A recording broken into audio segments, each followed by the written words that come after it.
Welcome to the Robotics Through Science Fiction podcast. I'm Robin Murphy, and I'll use The Tea Master and the Detective, a Hugo and Nebula nominee for Best Novella, to talk about marsupial robots. The Tea Master and the Detective by Aliette de Bodard is a thoughtful, delightful story that cries out for a series. It's a mystery with a detective, Chau, brilliant, abrasive, in the vein of Sherlock Holmes, and a mindship, the Shadow's child, taking the role of Watson, but in directions that IBM's Watson's, which was, by the way, named after the IBM director, not the Conan Doyle character, in a very different direction. The two investigate a corpse found in space and trace it back to a consortium of workers on a space orbital, with each step in the investigation a subtle exercise in world building. The reader is gracefully immersed in the Vietnamese space culture that de Bodard has set other wonderful works, including her evocative On a Red Station Drifting. The novella flows so smoothly that it's easy to miss that all of the characters, including the mindship, are female. The story's engaging and complete. There are no cliffhangers, yet the characters are so unique and compelling that the first thought is, when's the next one in the series? Sadly, de Bodard on Goodreads says she has no definite plans at this time to write another.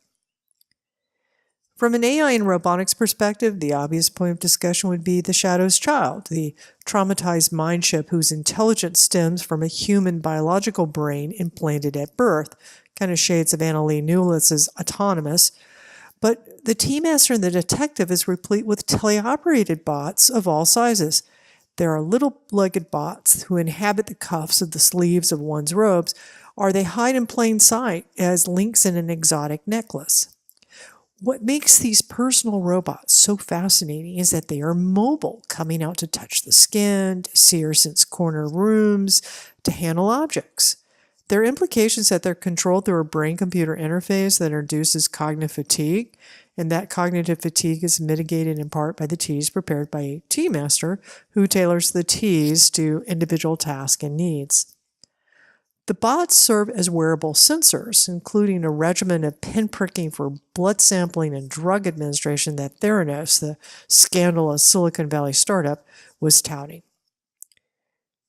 There's really nothing like these robots in the research community. Wearable robots and robotics are not mobile. The term wearable robots refers to exoskeletons or rehabilitative robots. These wearable robots are more like marsupial robots, a type of multi-robot system where small robots like kangaroo joy, right? Let's start over on this paragraph. There's really nothing like these bots in the research community. Wearable robots and robotics is not mobile. The term wearable refers to exoskeletons or rehabilitation robots like cyborgs. These wearable robots are more like marsupial robots, a type of multi-robot system where small robots like kangaroo joys ride around on the mother robot and then climb out or fly off. Several researchers, including myself, have worked on marsupial robots. I actually have a seminal work on the marsupial concept in the book Robot Teams from Diversity to Polymorphism. Anyway, the joys can go off on their own, or they can serve as assistants to the mother, as distributed cameras or effectors, or as wireless relays to be beacons or breadcrumbs. Marsupial combinations are now being sold as part of bomb squad packages, where the small robot drops off and provides a helpful external camera view of whatever task the larger mother robot's trying to perform. You can see why if you look at footage of robots being used at the Fukushima Daiichi nuclear accident. Notice that there's two robots, one that's doing the job and the other filming it. That second one really isn't filming it so much as providing the operator with a second external view. And opening a door, the second view compensates for the problems in generating depth perception and the lack of tactile sensing that helps us grab a handle. Marsupials come in all combinations: ground robots or marine vehicles carrying aerial vehicles that pop up and look around, drones carrying smaller drones or dropping off ground robots, and so on. The joys can go off and do their own thing or hang out and assist the mother. If the joys are being used to help the mother robot, a big challenge is not building the robots, because that's relatively easy.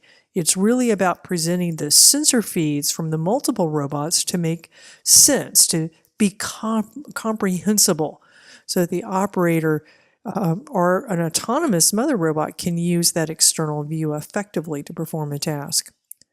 Another big challenge is that it is easy for the joys to get off the mommy, but not so easy to get back on. The little robots have to find mom and precisely dock. The idea of a robot necklace made of little robots is also fascinating. There's an emerging cultural movement towards smart and stylish jewelry, starting with Apple's iWatch. Sorry, a Fitbit just isn't a fashion statement. And it now includes necklaces, bracelets, and rings. And you can check out the website www.smartgeekwrist.com, best smart jewelry, for a list of smart jewelry, and think about what you could do with tasteful, mobile, wearable minions. The Tea Master and the Detective concentrates on plot and character development, ignoring any detail about the bots, their sensing, power, control, and yet the bots just seems right. Indeed, the entire novella just seems right. A universe that's both familiar and different, consistent yet exotic, laden with technology yet still about people.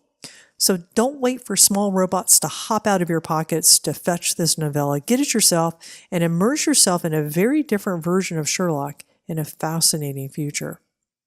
Check out our reviews of Autonomous and also the articles from Science Robotics on exoskeletons and cyborgs as part of rehabilitation robotics at our website. And if you want to learn more about robotics, check out my new book, Robotics Through Science Fiction, Artificial Intelligence Explained Through 6 Classic Robot Short Stories from the MIT Press. And remember, if you don't already, please subscribe to our newsletter and YouTube channel so you won't miss a thing.